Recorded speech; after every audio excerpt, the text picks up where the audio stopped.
Eid is coming, I was going to say this. And they say, Star Wars and the Moon Wars are going to start now. It's going to start. And I don't want you to get involved in it. The Abrahamic Foundation follows local moon sighting. We've made that very clear from before. But we understand that our community does it in different ways. That's not your problem, that's not my problem. I have always said to you, do not break with your family. Keep the unity of your family. There is ikhtilaf in how you can do it. That's for you to go on your journey, sit with your sheikh, see what you as a family want to do and decide what you want to do. But do not let it break the ummah. The fact is this, that both Eids are from a Shari'i perspective permissible.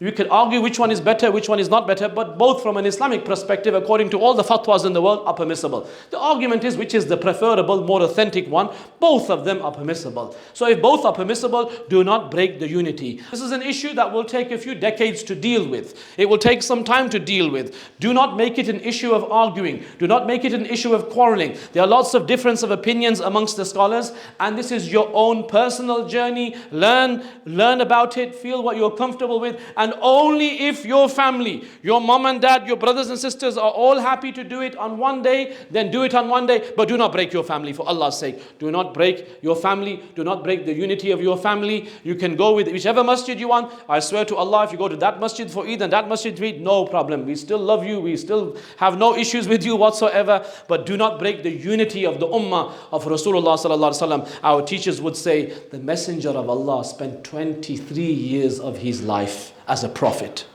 He spent 23 years stitching the ummah together.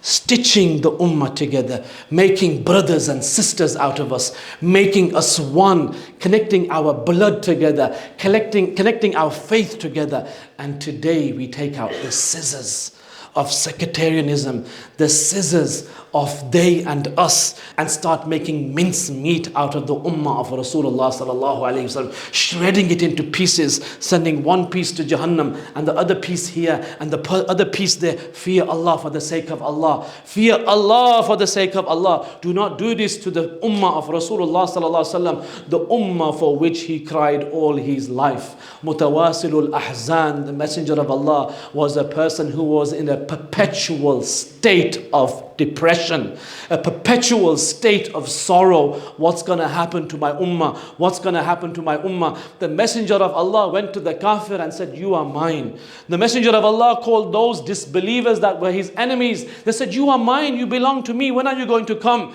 And we turn away our own people and say, they are not ours, they are from there and they are from there and they are from there. Let's remove this from us. Let's unite as an ummah. Those who say La ilaha illallah, Muhammadur Rasulullah, they are from Ahlul Jannah insha'Allah. And we leave judgment to Allah. For Allah will decide if me and you will go to Jannah. I always say this, on the day of judgment, no group will go to Jannah. You hear this hadith of 73 groups. That group is not relating to what will happen on the day of judgment.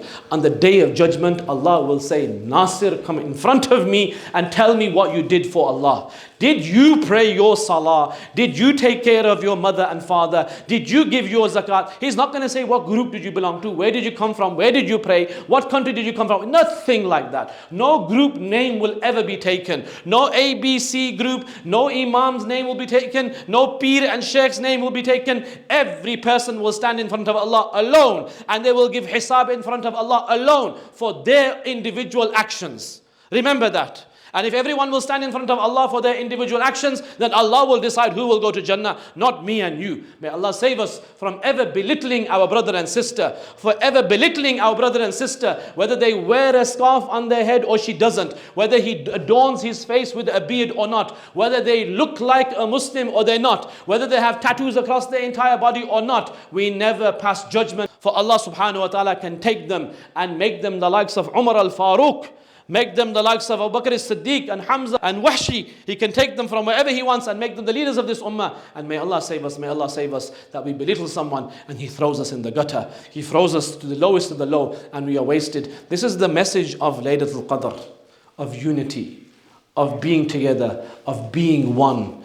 We say La ilaha illallah Muhammadur Rasulullah. We pray 5 times salah. We pray towards the qibla. The Qur'an is ours. We eat halal and we believe in the akhirah. These are our fundamentals that make us brothers and sisters. And anything beyond that, reject it, shun it, throw it away. Stay away from extremities. Stay away from extremities and extremisms that cut the ummah of Rasulullah sallallahu alaihi wasallam. May Allah give us the tawfiq.